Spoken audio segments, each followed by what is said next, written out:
Imagine un instant comment serait ta vie si tu ne dépendais émotionnellement de personne, si tu n'avais pas besoin de la validation des autres pour te sentir complet, si tu trouvais en toi-même la source de ta paix, de ta force et de ton bonheur. T'imagines-tu quel pouvoir et quelle liberté tu pourrais expérimenter? Cette vidéo ne te montrera pas seulement que cela est possible, mais elle te donnera aussi les outils pour y parvenir. Ce que tu es sur le point de découvrir n'est pas une simple stratégie, mais un chemin éprouvé par les grands penseurs stoïciens de l'Antiquité. Marc Aurèle, Épictète et Sénèque ont consacré leur vie à nous enseigner que la véritable force ne réside pas dans les circonstances externes, ni dans les personnes qui nous entourent, mais dans la manière dont nous choisissons de réagir face à elles. Marc Aurèle disait « Cherche en toi-même, c'est là que se trouve la source du bien et elle ne se tarira jamais. » C'est ce principe qui transformera ta vie. Tu dois savoir ceci, le stoïcisme n'est pas une philosophie distante ou complexe, c'est une pratique que tu peux intégrer dans ton quotidien pour arrêter de chercher chez les autres ce qui a toujours été en toi.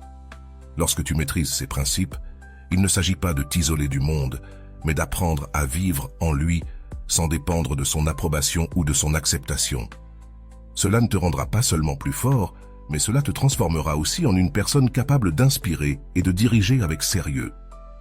Tout au long de ce contenu, nous explorerons des enseignements concrets des stoïciens, des phrases qui ont résisté à l'épreuve du temps et qui sont toujours aussi pertinentes aujourd'hui qu'elles l'étaient il y a des siècles.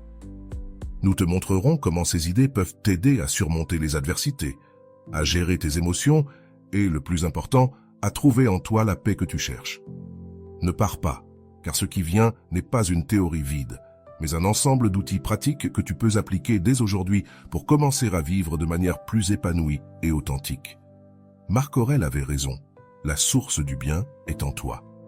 Prépare-toi à découvrir comment y accéder et transformer ta vie pour toujours. Le stoïcisme nous enseigne que la clé pour ne pas dépendre émotionnellement de personne réside dans l'apprentissage de la maîtrise de notre esprit et de nos émotions. Épictète l'a exprimé clairement. Ce ne sont pas les choses qui nous perturbent, mais notre interprétation de celles-ci. Ce principe est un rappel que nos réactions émotionnelles ne proviennent pas directement des actions des autres, mais de la manière dont nous choisissons de percevoir ces actions. Lorsque nous comprenons cela, nous faisons le premier pas vers la véritable liberté émotionnelle. Marc Aurèle, dans ses méditations, a écrit « L'homme noble trouve son bonheur dans le fait de faire ce qu'il doit faire et non dans ce que les autres font ou ne font pas. » Cette approche nous invite à concentrer notre énergie sur ce que nous pouvons contrôler, nos décisions, nos actions et notre attitude. En nous concentrant sur ce qui est sous notre contrôle, nous réduisons l'anxiété et la souffrance qui viennent du désir de changer des choses qui ne dépendent pas de nous, comme les opinions ou les comportements des autres. L'autosuffisance émotionnelle pour les stoïciens ne signifie pas isolement, mais autonomie. Sénèque disait « L'homme sage est autosuffisant, non pas parce qu'il ne veut pas d'amis, mais parce qu'il peut vivre sans eux. » Cette phrase n'est pas un rejet des relations, mais une affirmation que la plénitude doit d'abord venir de notre intérieur. Une fois que nous cultivons cette force intérieure, nos relations deviennent plus saines parce que nous ne les abordons pas avec un besoin, mais avec un choix. Rolando, dans son approche de l'amour-propre, relie directement cette idée stoïcienne. Dans l'un de ses cours, il souligne « L'amour-propre n'est pas de l'égoïsme, c'est savoir que tu es déjà suffisante telle que tu es et à partir de ce lieu, décider avec qui partager ton énergie. » Cela résonne avec l'enseignement d'Épictète. Lorsque nous arrêtons de chercher une approbation extérieure et que nous reconnaissons notre valeur intrinsèque, nous nous libérons de la dépendance émotionnelle et commençons à vivre avec authenticité. Salut à tous ceux qui nous regardent depuis différentes parties du monde, à tous nos amis de la France, du Canada, de la Belgique, de la Côte d'Ivoire, du Cameroun, des États-Unis, du Maroc, de l'Île-de-France, d'Algérie, d'Haïti et bien sûr au reste de nos frères et sœurs. Bienvenue sur Vision Stoïcienne. C'est toujours un plaisir de me connecter avec vous, en partageant des idées profondes issues du vaste monde. N'oubliez pas de cliquer sur « J'aime », de partager cette vidéo avec vos proches, de vous abonner à notre chaîne et d'activer la cloche de notification pour rester informé de nos contenus les plus récents. Chaque geste compte pour nous aider à faire grandir cette communauté dédiée à la sagesse et à l'épanouissement. Le stoïcisme nous enseigne également à gérer les attentes que nous plaçons dans les autres. Marc Aurèle nous conseillait: lorsque tu te réveilles le matin, pense au privilège d'être en vie, de respirer, de penser, d'aimer. Ce rappel nous incite à valoriser ce que nous avons et à ne pas centrer notre bonheur sur ce que nous attendons des autres. Les attentes non satisfaites sont une des principales sources de souffrance et apprendre à vivre sans en dépendre est essentiel pour atteindre la liberté émotionnelle. Sénèque a aussi souligné l'importance de la gratitude dans l'autosuffisance émotionnelle. Le bonheur ne consiste pas à avoir ce que tu désires, mais à apprécier ce que tu as déjà. Cette approche nous aide à trouver de la satisfaction dans notre vie telle qu'elle est, au lieu de chercher constamment chez les autres ce qui nous semble nous manquer. Lorsque nous cultivons la gratitude, nous renforçons notre relation avec nous-mêmes et réduisons notre dépendance aux autres pour nous sentir complets. La maîtrise des émotions est un autre pilier fondamental du stoïcisme. Épictète enseignait: rappelle-toi que ce n'est pas l'homme qui t'insulte qui te met en colère, mais ta décision de te sentir insulté. Ce principe nous rappelle que nous avons le pouvoir de choisir nos réactions émotionnelles. Lorsque nous apprenons à gérer nos émotions de manière consciente, nous cessons d'être esclaves de ce que disent ou font les autres et nous devenons maîtres de notre paix intérieure. Un autre aspect clé du stoïcisme est l'acceptation de la réalité telle qu'elle est. Marc Aurèle réfléchissait: accepte-le que cela vienne et fais-lui face avec force et tempérance. Cet enseignement nous invite à cesser de résister à ce que nous ne pouvons pas changer et à nous concentrer sur la manière dont nous répondons aux circonstances. En acceptant la réalité, nous éliminons la souffrance inutile qui vient du désir que les choses soient différentes. La pratique de la vertu est le chemin vers l'autosuffisance, selon les stoïciens. Sénèque affirmait: la vertu est suffisante pour le bonheur. Cela signifie que nous n'avons pas besoin de chercher le bonheur dans des facteurs externes, mais dans la manière dont nous vivons nos vies. Agir avec justice, courage, sagesse et modération nous mène à une vie pleine, indépendamment des circonstances externes. Enfin, le stoïcisme nous invite à réfléchir chaque jour sur nos actions et pensées. Marc Aurèle écrivait: à la fin de chaque jour, demande-toi: qu'ai-je mal fait? Qu'ai-je bien fait? Que puis-je améliorer? Cette habitude nous aide à rester concentrés sur notre développement personnel et à vivre selon nos valeurs, au lieu de dépendre de la validation extérieure pour mesurer nos progrès. Ces enseignements stoïciens, appliqués de manière cohérente, ont le pouvoir de transformer notre relation avec nous-mêmes et avec les autres. En comprenant que la véritable force et le bonheur viennent de notre intérieur, nous pouvons nous libérer des chaînes de la dépendance émotionnelle et commencer à vivre avec une véritable liberté. Le stoïcisme nous invite à regarder en nous-mêmes pour trouver la source de notre force et de notre paix intérieure. Marc Aurèle écrivait: le pouvoir sur notre esprit est la seule chose que nous possédons vraiment. Tout le reste est éphémère. Cette pensée nous rappelle que lorsque nous comprenons que nos émotions et nos pensées sont les seules choses vraiment sous notre contrôle, nous atteignons une indépendance que rien dans le monde extérieur ne peut nous enlever. L'importance de cultiver le calme et la sérénité est un autre des principes fondamentaux du stoïcisme. Épictète affirmait: si tu veux t'améliorer, sois content d'avoir l'air ignorant ou stupide sur des choses qui ne sont pas de ton ressort. Cette approche n'est pas une résignation, mais un rappel que la véritable sagesse réside dans le fait de choisir nos batailles.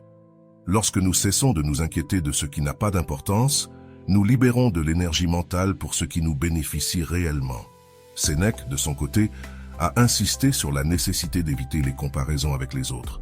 Il disait: aucun homme ne peut être heureux s'il se mesure au standard d'un autre. Ce principe est crucial pour nous libérer de la dépendance émotionnelle.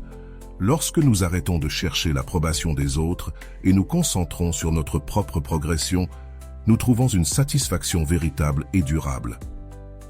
Le concept stoïcien d'accepter la transitoire de la vie renforce aussi notre indépendance émotionnelle. Marc Aurèle réfléchissait: tout ce que tu vois changera et il ne sera plus.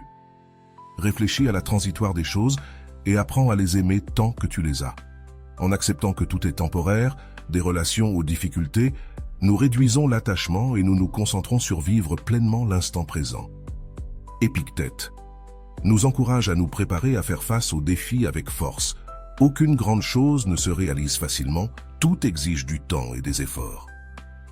Ce conseil souligne que l'indépendance émotionnelle ne se construit pas du jour au lendemain, mais à travers une pratique constante de réflexion et d'autodiscipline.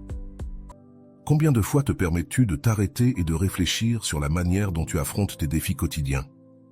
Le stoïcisme nous invite aussi à reconnaître la valeur du silence.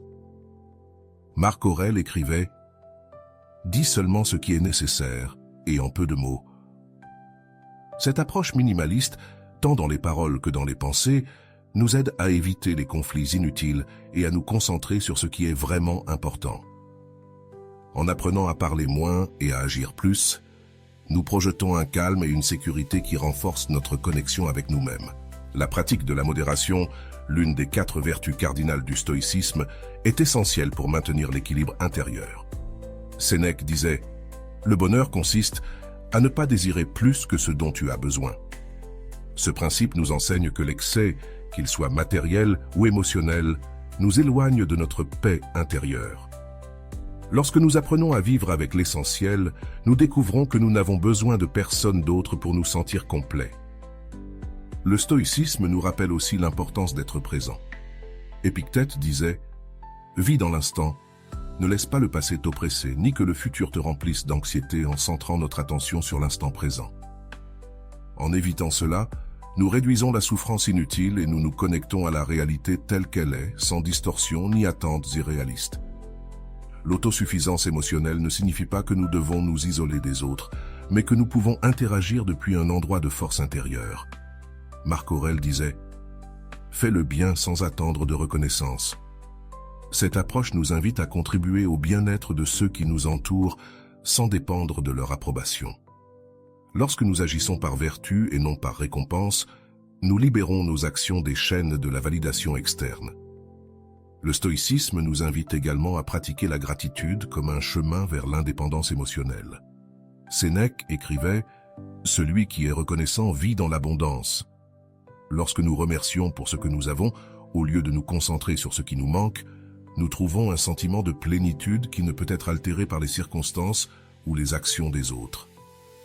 La capacité à gérer les émotions, notamment dans les situations difficiles, est une compétence clé en stoïcisme. Épictète disait « Ne demande pas que les choses se passent comme tu le souhaites, mais souhaite qu'elles se passent comme elles doivent se passer, et ta vie sera plus calme. » Ce principe nous rappelle qu'en acceptant la réalité, au lieu de nous y opposer, nous réduisons la souffrance et renforçons notre capacité à affronter les défis avec calme. Enfin, mais non des moindres, le stoïcisme nous invite à vivre une vie guidée par la vertu. Marc Aurèle réfléchissait. L'objectif de la vie est de vivre en harmonie avec la nature et avec les principes de la vertu. Cette approche nous enseigne que nous n'avons pas besoin de chercher le bonheur dans l'extérieur, mais dans la manière dont nous vivons nos vies. Agir avec justice, modération, sagesse et courage nous mène à une vie pleine, libre de dépendances émotionnelles. Ces idées, lorsqu'elles sont pratiquées de manière cohérente, nous aident à trouver une source inépuisable de force et de paix en nous-mêmes. Avec le temps, nous apprenons que nous n'avons besoin de personne d'autre pour nous sentir complets, car tout ce dont nous avons besoin pour vivre pleinement se trouve déjà en nous. Le stoïcisme ne nous libère pas seulement de la dépendance émotionnelle, il nous guide aussi vers une vie plus authentique et significative. Il souligne que la véritable force émerge lorsque nous cessons de chercher à contrôler ce qui est en dehors de nous et que nous nous concentrons sur ce que nous pouvons gérer, nos pensées, nos émotions et nos actions. Marc Aurèle disait « Le bonheur de ta vie dépend de la qualité de tes pensées. » Réfléchis, si tes pensées sont pleines de calme, de gratitude et de but, quel pouvoir extérieur pourrait te priver de cette paix? Une des méthodes les plus pratiques des stoïciens est la technique de la préméditation du mal, Premeditatio Malorum. Épictète suggérait qu'avant de commencer toute action, nous devions imaginer les difficultés et les défis que nous pourrions rencontrer. En nous préparant mentalement au pire, nous nous armons de résilience et évitons les surprises émotionnelles. Cela ne signifie pas être pessimiste, mais réaliste et préventif, ce qui renforce notre indépendance émotionnelle. Sénèque abordait l'importance de ne pas se laisser envahir par la peur de la perte, notamment dans nos relations. Il écrivait « Rien n'est permanent, sauf le changement ». Ce principe nous enseigne que la transitoire est une constante de la vie et que l'accepter nous permet de profiter des choses et des personnes tant qu'elles sont présentes, sans nous y accrocher ni dépendre d'elles pour notre bonheur. Marc Aurèle, dans ses réflexions, exprimait une idée puissante sur la communauté et l'autonomie. Nous sommes faits pour la coopération, comme les pieds, les mains et les paupières, non pour nous concurrencer les uns les autres, mais pour travailler ensemble. Cette pensée suggère que, bien que nous interagissons avec les autres, notre force ne doit pas en dépendre. Lorsque nous sommes émotionnellement autosuffisants, nous pouvons mieux contribuer à nos relations et au bien commun. Le stoïcisme nous enseigne à transformer les défis en opportunités pour grandir. Épictète disait « Les obstacles sont des choses qui renforcent l'âme ». Chaque problème que nous rencontrons n'est rien d'autre qu'une occasion de pratiquer la vertu, qu'il s'agisse de patience, de tempérance ou de courage. Cela transforme les défis en alliés, au lieu de les voir comme des menaces, et nous aide à renforcer notre paix intérieure. La modération, une vertu essentielle en stoïcisme, nous guide à éviter les excès émotionnels et matériels. Sénèque affirmait « L'homme qui désire peu a tout ce dont il a besoin ». Cette approche minimaliste nous enseigne que lorsque nous réduisons nos besoins, nous diminuons également notre dépendance aux autres. La modération nous permet de vivre dans l'équilibre, concentré sur l'essentiel. L'idée que notre perception façonne notre réalité est centrale dans le stoïcisme. Marc Aurèle écrivait « Si tu es perturbé par quelque chose d'extérieur, la douleur ne vient pas de la chose elle-même, mais de ton interprétation de celle-ci. » En changeant notre perspective, nous pouvons transformer notre expérience de la vie et reprendre le contrôle émotionnel, même dans des situations difficiles.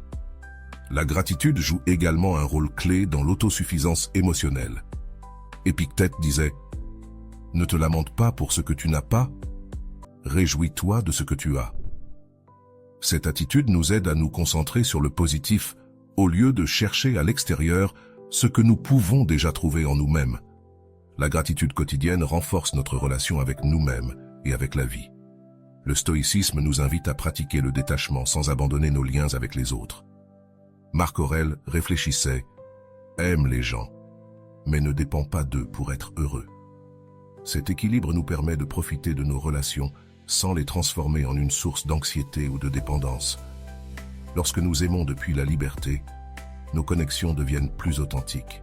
Enfin, le stoïcisme nous rappelle que l'autosuffisance ne signifie pas isolement, mais plutôt une base solide, à partir de laquelle nous pouvons construire des relations et une vie pleine. Sénèque résumait cette idée en disant « L'homme sage n'est pas seul, car il est toujours avec lui-même. » Lorsque nous trouvons en nous-mêmes tout ce dont nous avons besoin, nous devenons notre meilleure compagnie et en même temps une meilleure présence pour les autres. Le stoïcisme, une philosophie qui a traversé les siècles, nous offre des enseignements profondément pratiques pour faire face aux défis de la vie avec force et sérénité. Une des idées centrales de cette philosophie est le contrôle de nos perceptions. Marc Aurèle le résumait parfaitement dans ses méditations. Si tu peux voir quelque chose sous un angle différent, alors cela ne peut pas te nuire. Cela nous enseigne qu'en changeant notre manière d'interpréter les événements, nous pouvons transformer notre expérience de ceux-ci, réduisant ainsi la souffrance et augmentant notre résilience. Épictète, dans son manuel Enchiridion, nous rappelle que ce ne sont pas les choses en elles-mêmes qui nous perturbent, mais notre interprétation de celles-ci. Cela s'applique à tous les aspects de notre vie, des relations personnelles aux problèmes professionnels. Par exemple, si quelqu'un nous critique, au lieu de supposer qu'il s'agit d'une attaque personnelle, nous pouvons réfléchir à ce qu'il y a de vrai dans cette critique. C'est une opportunité de nous améliorer. Ce changement de perspective est libérateur et nous aide à ne pas dépendre émotionnellement de l'approbation ou de la désapprobation des autres. Sénèque mettait l'accent sur l'importance de vivre dans le présent et de ne pas se soucier du passé ou de l'avenir. Il écrivait « L'homme qui souffre avant l'heure souffre plus que de raison. » Cette phrase nous invite à réfléchir à combien de temps et d'énergie nous gaspillons à nous inquiéter pour des choses qui ne se matérialisent jamais. Le stoïcisme nous enseigne à nous concentrer sur le présent, le seul moment sur lequel nous avons du contrôle, et à aborder les problèmes quand ils se présentent réellement, pas avant. La pratique du memento mori, ou contemplation de la mort, est un autre enseignement clé du stoïcisme. Marc Aurèle réfléchissait « N'oublie pas que la vie est courte et que chaque jour est un cadeau ». Cette pratique ne cherche pas à engendrer la peur, mais la gratitude est le but. En nous rappelant que notre existence est finie, nous cessons de remettre à plus tard les choses importantes et nous nous concentrons sur la vie pleine. Combien de fois avons-nous laissé de côté des choses importantes parce que nous pensions qu'il y aurait du temps plus tard? Le stoïcisme nous invite également à pratiquer la vertu comme chemin vers le vrai bonheur. Selon les stoïciens, la vertu se manifeste sous 4 formes principales: la sagesse, le courage, la justice et la tempérance. Épictète disait « Le bien ne se trouve pas dans l'extérieur, mais dans la vertu de notre âme ». Cela signifie que notre bonheur ne dépend pas de ce que nous possédons ou de ce que les autres font, mais de la manière dont nous choisissons d'agir et de répondre aux situations. Une leçon importante que l'on trouve dans les textes de Sénèque est l'importance d'être autosuffisant émotionnellement. Il affirmait « L'homme sage est autosuffisant, mais cela ne signifie pas qu'il rejette la compagnie. Cela signifie que nous n'avons pas besoin de dépendre des autres pour nous sentir complets, mais que nous pouvons profiter de nos relations de manière plus saine, sans chercher en elles ce qui devrait venir de notre intérieur. » La capacité d'accepter l'incertitude est un autre des outils pratiques que nous offre le stoïcisme. Marc Aurèle disait « Ne cherche pas que les choses se passent comme tu veux, mais accepte qu'elles se passent comme elles doivent se passer. » Cette approche n'est pas de la résignation, mais une manière de nous libérer du stress inutile en acceptant la nature imprévisible de la vie et en nous concentrant sur ce que nous pouvons contrôler.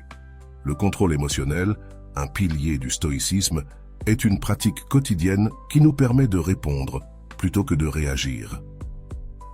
Épictète nous rappelle que ce ne sont pas les événements qui nous affectent, mais bien notre opinion à leur sujet. Lorsque nous apprenons à gérer nos émotions, nous cessons d'être esclaves des influences extérieures et nous devenons les maîtres de notre paix intérieure. Combien de fois t'es-tu laissé emporter par la colère ou la peur, seulement pour te rendre compte ensuite que c'était inutile? Le stoïcisme nous invite aussi à vivre avec modération. Sénèque disait « L'homme qui trouve la satisfaction dans le peu ne manque de rien ». Cette approche minimaliste ne nous aide pas seulement à trouver la paix intérieure, mais elle nous libère également de l'anxiété liée au désir constant de plus. Que se passerait-il si tu arrêtais de te concentrer sur ce qui te manque et commençais à apprécier ce que tu as déjà? Finalement, le stoïcisme nous encourage à être utiles aux autres sans rien attendre en retour. Marc Aurèle écrivait « Le but de la vie est de contribuer au bien commun. En agissant avec générosité et à partir d'un lieu de force intérieure, nous aidons non seulement ceux qui nous entourent, mais nous cultivons aussi une vie pleine de sens.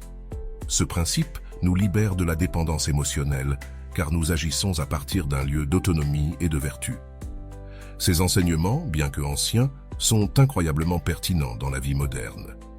Lorsque nous les appliquons de manière cohérente, nous trouvons une source intérieure de paix et de force qui nous permet d'affronter n'importe quel défi avec sérénité. Comment changerait ta vie si tu commençais à pratiquer le stoïcisme aujourd'hui? Dans les prochaines parties, nous continuerons d'explorer d'autres principes stoïciens et comment les intégrer dans ta vie quotidienne. Le stoïcisme nous enseigne que nous ne pouvons pas tout contrôler dans la vie, mais nous pouvons décider de notre réaction. Marc Aurèle résumait cela dans l'une de ses phrases les plus célèbres « Tu as le pouvoir sur ton esprit, pas sur les événements extérieurs. » Prends conscience de cela et tu trouveras la force. Cette idée nous invite à nous concentrer sur ce que nous pouvons gérer, comme nos émotions et nos attitudes, plutôt que de gaspiller de l'énergie sur des circonstances échappant à notre contrôle. Un principe clé du stoïcisme est de comprendre la différence entre ce qui est essentiel et ce qui est superficiel. Épictète affirmait « La richesse ne consiste pas à posséder de grandes choses, mais à avoir peu de besoins. » Cette réflexion nous encourage à valoriser ce qui compte vraiment dans nos vies et à nous débarrasser de ce qui ne nous apporte pas de véritable satisfaction ou paix. Combien de choses cherches-tu chaque jour qui sont réellement nécessaires à ton bien-être? Sénèque, quant à lui, soulignait l'importance de la réflexion quotidienne comme outil de croissance et de maintien de la tranquillité. Il disait « L'homme sage évalue chaque jour ses actions comme s'il allait faire face à un jugement. » Cette habitude nous aide non seulement à nous améliorer constamment, mais elle nous libère également du regret inutile, car elle nous permet d'ajuster notre comportement avant que les problèmes ne s'accumulent. Le concept des obstacles comme opportunités est un autre enseignement puissant du stoïcisme. Marc Aurèle réfléchissait « L'obstacle à l'action avance à l'action. Ce qui se trouve sur le chemin devient le chemin. » Cette approche transforme les problèmes en défis et nous permet de voir chaque difficulté comme une étape vers le développement personnel. Que se passerait-il si tu voyais tes défis actuels comme des occasions d'apprendre? La vertu de la tempérance, qui implique modération et maîtrise de soi, est au cœur de la philosophie stoïcienne. Sénèque conseillait « L'homme qui maîtrise ses désirs et ses peurs est véritablement libre. » Ce principe nous rappelle que l'autodiscipline ne nous protège pas seulement des excès, mais elle renforce aussi notre indépendance émotionnelle, car nous ne permettons pas aux facteurs externes de dicter nos actions. L'importance de vivre pleinement dans l'instant présent est un autre pilier du stoïcisme. Épictète disait « Ne t'inquiète pas du passé, ne sois pas intimidé par l'avenir, vis le moment présent et fais le bien. » Bien souvent, nous nous épuisons émotionnellement pour des situations que nous ne pouvons plus changer ou qui n'ont même pas encore eu lieu. Cette approche nous invite à nous libérer de ce fardeau émotionnel et à nous concentrer sur ce que nous pouvons faire maintenant. Marc Aurèle nous rappelle aussi la fugacité de la vie. Bientôt tu oublieras tout, et bientôt tout le monde t'oubliera. Bien que cela puisse sembler une réflexion morose, c'est en réalité un appel à vivre avec un but, en nous concentrant sur ce qui compte vraiment, plutôt que de perdre notre temps avec des choses futiles ou des rancunes inutiles. Combien de ton temps chaque jour consacres-tu à ce qui a véritablement de la valeur pour toi? L'acceptation est une autre pratique essentielle du stoïcisme. Épictète enseignait « Ne t'attends pas à ce que les choses se passent comme tu le veux. Accepte ce qui arrive et utilise-le du mieux possible. » Ce principe nous libère de la frustration qui naît lorsque nous tentons de contrôler l'incontrôlable. Plutôt que de résister à la réalité, nous apprenons à nous adapter et à trouver des opportunités, même dans des circonstances adverses. L'importance d'agir avec intégrité est aussi mise en avant par les stoïciens. Sénèque écrivait « Fais le bien, même si personne ne le remarque. » Cette approche nous rappelle que nos actions ne doivent pas dépendre de la validation externe. Agir à partir de la vertu, même sans reconnaissance, nous procure une satisfaction intérieure qui ne peut être prise par les opinions des autres. La gratitude, un outil puissant pour le bien-être émotionnel, est également encouragée par le stoïcisme. Marc Aurèle réfléchissait « Lorsque tu te lèves le matin, remercie pour la lumière du jour, pour ta vie, pour ta force. » Cette habitude quotidienne nous connecte non seulement au positif, mais elle nous permet aussi de commencer chaque jour à partir d'un lieu d'abondance plutôt que de carence. Que se passerait-il si tu commençais chaque matin en te concentrant sur ce que tu as, plutôt que sur ce qui te manque? Épictète nous rappelle aussi l'importance de la résilience face aux critiques et aux offenses. Il disait « Si quelqu'un te dit quelque chose d'offensant, arrête-toi et réfléchis. Est-ce vrai? Si c'est le cas, corrige-toi. Si ce n'est pas le cas, ignore-le. » Cette approche nous aide à ne pas être affectés par des commentaires extérieurs et à préserver notre paix intérieure. La perspective stoïcienne sur la mortalité n'est pas morbide, mais libératrice. Marc Aurèle réfléchissait. Vis comme si tu étais déjà mort et que chaque moment était un cadeau. Ce rappel nous invite à cesser de procrastiner, à saisir chaque opportunité et à vivre avec l'intensité et le but que nous reportons souvent à un demain qui n'arrive jamais. Enfin, le stoïcisme nous invite à trouver la liberté en nous-mêmes. Sénèque disait « L'homme qui ne dépend de personne pour son bonheur est l'homme le plus libre de tous. » Et cette liberté ne signifie pas l'isolement mais l'indépendance émotionnelle. La capacité de vivre pleinement sans chercher validation ou approbation chez les autres. Lorsque nous intégrons ces enseignements dans notre vie quotidienne, nous trouvons non seulement une paix intérieure plus profonde, mais aussi une force qui nous permet d'affronter tous les défis avec sérénité et confiance. Ces idées ne sont pas seulement des théories, ce sont des pratiques éprouvées qui, lorsqu'elles sont appliquées, ont le pouvoir de transformer notre façon de vivre et de nous relier au monde. Le stoïcisme nous enseigne aussi l'importance de comprendre la nature de nos émotions. Épictète affirmait « Lorsque tu es sur le point de perdre le contrôle, souviens-toi que la colère n'est rien d'autre qu'une réaction à tes propres jugements erronés. » Ce principe nous invite à réfléchir sur la façon dont nous interprétons les situations avant de nous laisser emporter par des émotions intenses. Le calme ne naît pas de l'absence d'émotions, mais de la capacité à les gérer de manière consciente. La connexion avec la nature et son acceptation est également un axe fondamental du stoïcisme. Marc Aurèle disait « Tout ce qui arrive est naturel, même si tu ne le comprends pas. » Cette pensée nous rappelle que la vie est un cycle constant de changement et que résister à cela génère uniquement de la souffrance. Lorsque nous acceptons la nature changeante des choses, nous devenons plus résilients face aux adversités. La capacité de s'arrêter et de réfléchir avant d'agir est un autre apprentissage clé. Sénèque disait « Celui qui se contrôle est plus courageux que celui qui conquiert les autres. » Cette idée nous encourage à pratiquer l'autocontrôle comme une forme de force intérieure. Au lieu de réagir impulsivement, nous apprenons à agir avec clarté et détermination, renforçant ainsi notre indépendance émotionnelle. Le concept de vivre selon la raison et non selon les émotions est central dans le stoïcisme.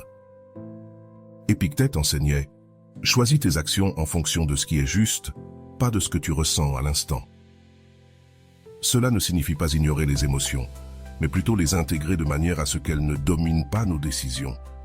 En vivant selon la raison, nos actions deviennent cohérentes et reflètent nos valeurs les plus profondes.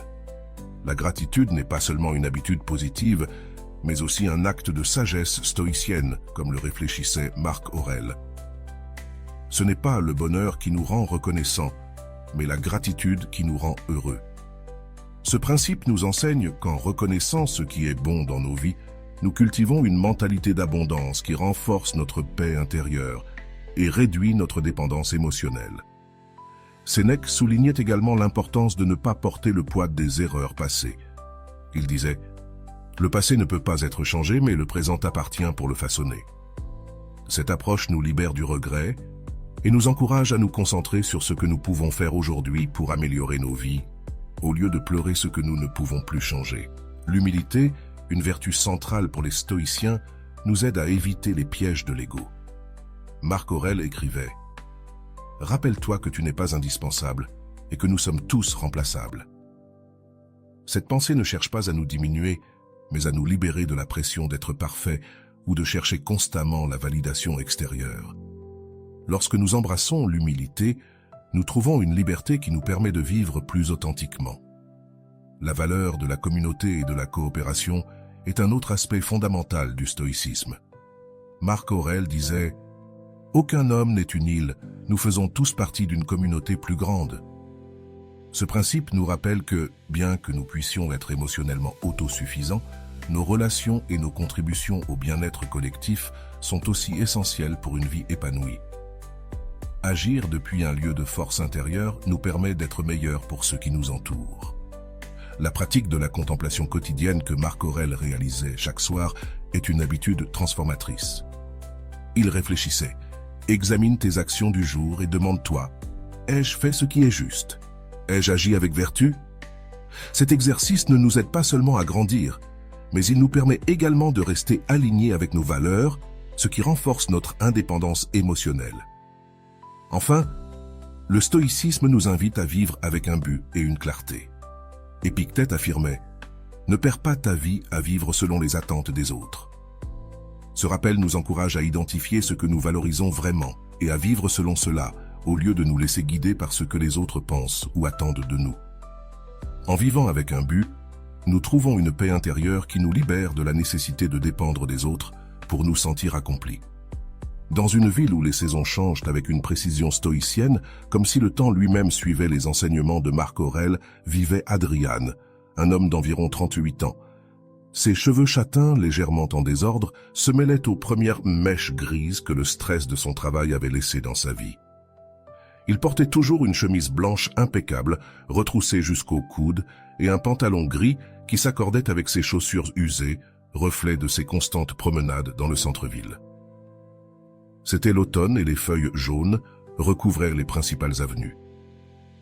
Adrian marchait sur l'avenue du Prado, l'une des plus anciennes de la ville. Les réverbères en fer, ornés de petits détails classiques, brillaient sous la faible lumière de l'aube. Il y avait une brise fraîche qui semblait emporter avec elle les problèmes de la veille. Adrian avait l'habitude de s'arrêter devant le café La Arcadia, un petit endroit décoré avec du bois sombre et des vitraux, laissant passer la lumière du soleil avec une lueur chaleureuse. C'est là qu'on servait le meilleur café de la ville, et Adrian, avec sa tasse en main, avait l'habitude de s'asseoir près de la fenêtre pour observer les allées et venues des passants.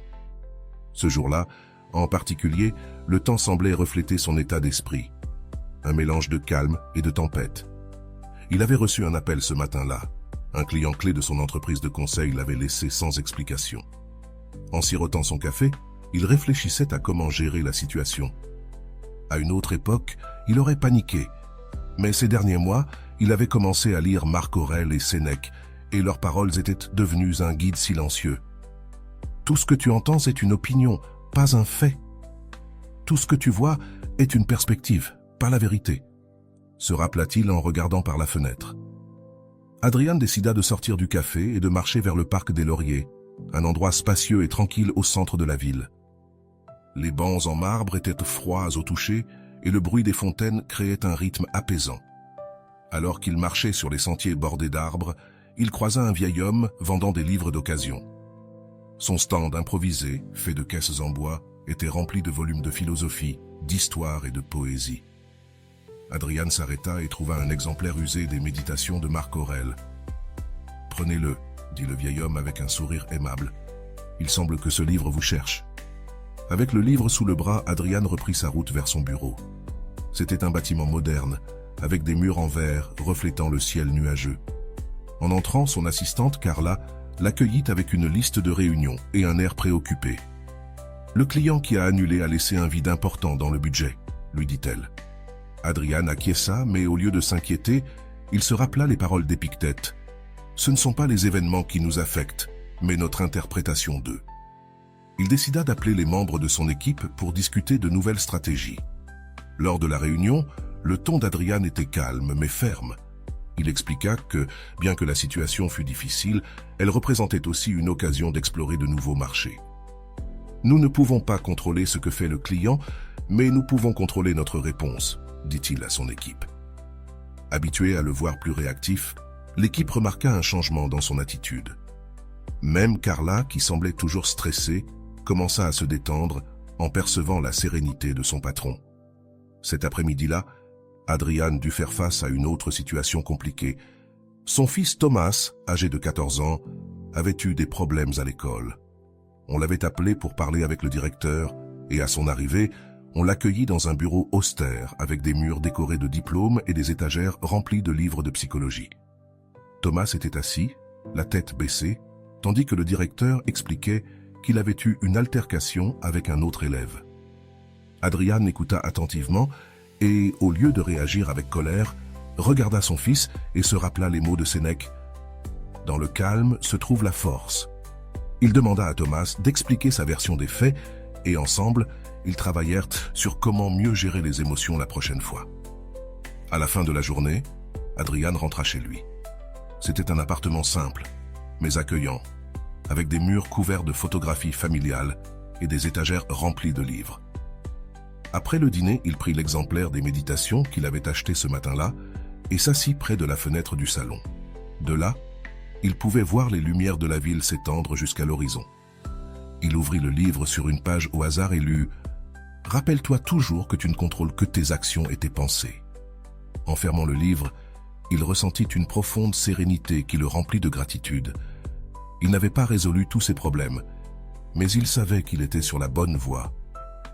Le bruit lointain de la circulation et le murmure de la ville accompagnaient sa réflexion, tandis qu'il se promettait de continuer à appliquer les enseignements stoïciens, non seulement dans les moments difficiles, mais aussi dans les petits gestes quotidiens.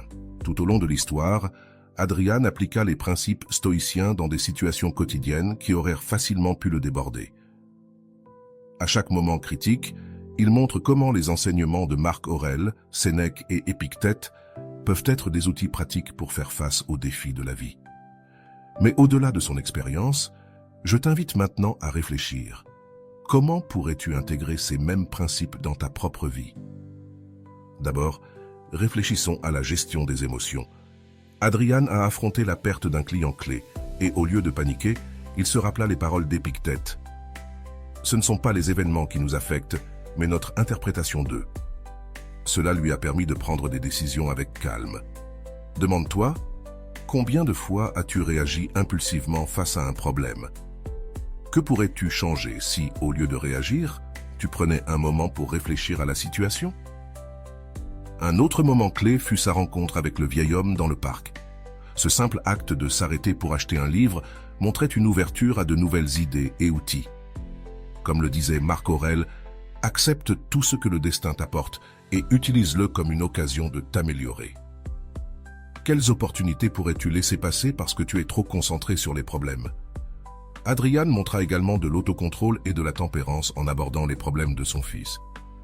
Au lieu de le réprimander, il choisit d'écouter et de chercher une solution constructive. Cela reflète le conseil de Sénèque. Dans le calme se trouve la force. Maintenant, réfléchis à la manière dont tu gères les conflits dans tes relations personnelles. Pourrais-tu utiliser le calme comme un outil pour résoudre les problèmes plutôt que de les escalader? La gratitude a également joué un rôle important dans la transformation d'Adrian. À la fin de sa journée, il a pris un moment pour réfléchir à ce qu'il avait appris et pour remercier les opportunités qu'il avait eues. Sénèque disait « Rien n'est plus honorable qu'un cœur reconnaissant ». À quelle fréquence te prends-tu le temps de remercier pour ce que tu as? Comment cela pourrait-il changer ta perspective si tu adoptes cette habitude? Je te propose maintenant un exercice basé sur les enseignements stoïciens. Réfléchis à une situation récente qui t'a causé du stress ou de la frustration. Demande-toi, qu'est-ce qui était vraiment sous mon contrôle dans cette situation? Comment aurais-je pu agir avec calme et raison? Partage ton expérience dans les commentaires avec la phrase « Ma force est dans mon calme et mon calme est stoïque ». Cela t'aidera non seulement à intérioriser ce que tu as appris, mais inspirera aussi d'autres personnes qui sont sur ce chemin. Et voilà, j'espère que vous avez trouvé beaucoup de valeur dans cette vidéo. Merci d'être resté jusqu'à la fin de cette vidéo. J'adore quand vous faites ça. Si vous voulez une autre vidéo sur ce sujet, écrivez en commentaire « J'en veux encore plus ». J'espère vous revoir dans une autre vidéo.